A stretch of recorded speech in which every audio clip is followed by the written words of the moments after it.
Being with you and not being with you is the only way I have to measure time. So, plant your own gardens and decorate your own soul, instead of waiting for someone to bring you flowers.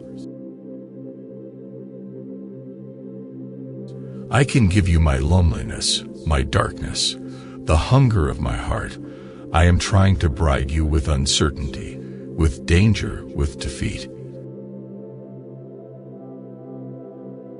Let others pride themselves about how many pages they have written. I'd rather boast about the ones I've read.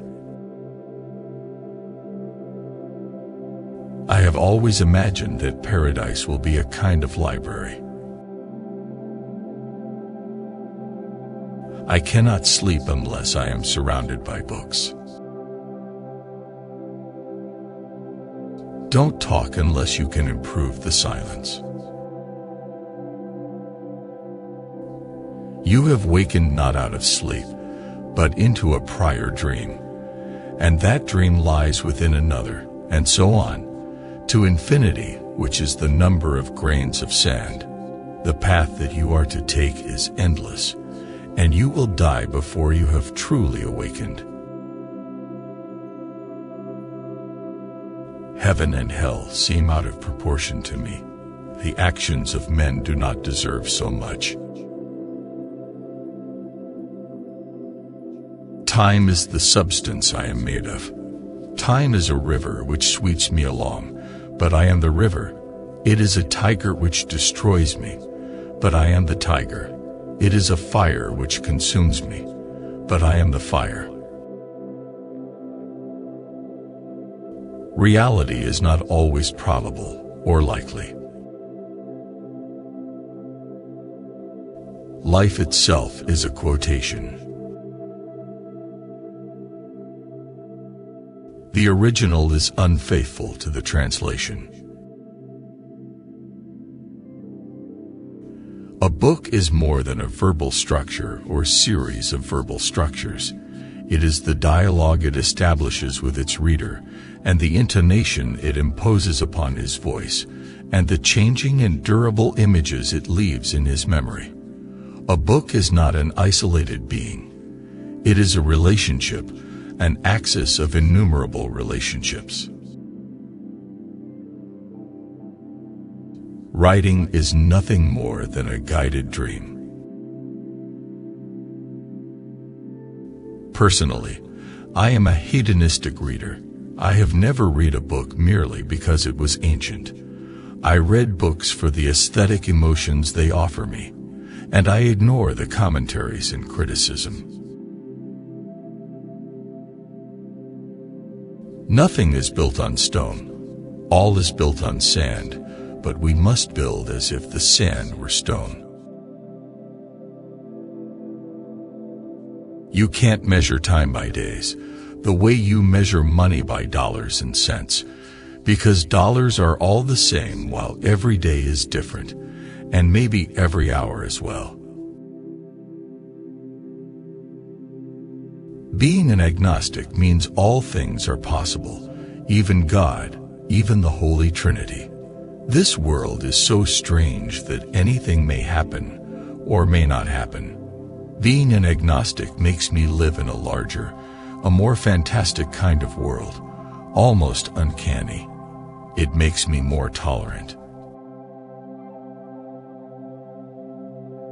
I have no way of knowing whether the events that I am about to narrate are effects or causes.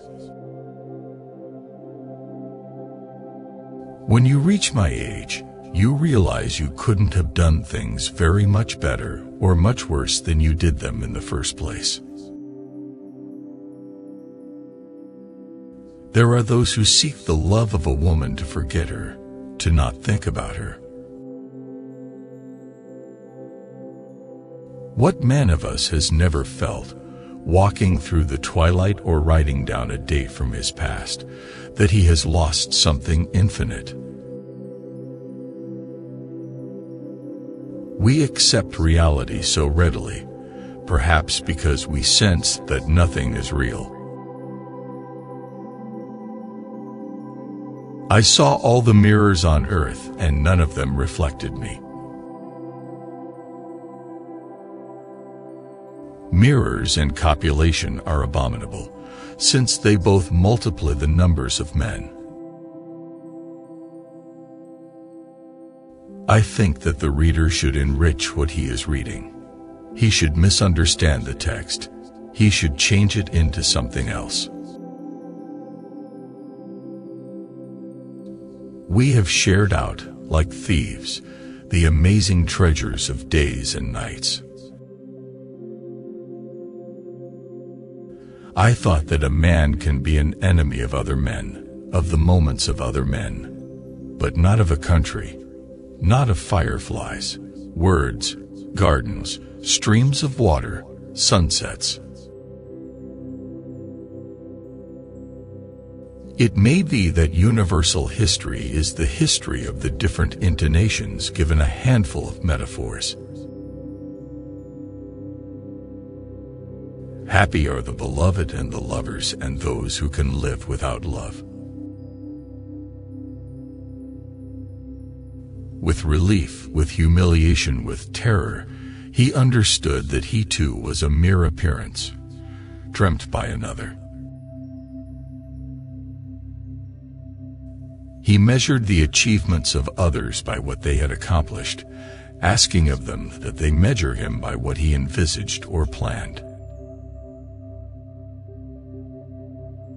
Every man should be capable of all ideas, and I believe that in the future he will be. We are as ignorant of the meaning of the dragon as we are of the meaning of the universe. Like all those possessing a library, Aurelian was aware that he was guilty of not knowing his in its entirety. I am not sure that I exist, actually. I am all the writers that I have read, all the people that I have met, all the women that I have loved, all the cities I have visited. Any life, however long and complicated it may be, actually consists of a single moment, the moment when a man knows forevermore who he is. Literature is not exhaustible, for the sufficient and simple reason that a single book is not. We are our memory. We are that chimerical museum of shifting shapes, that pile of broken mirrors.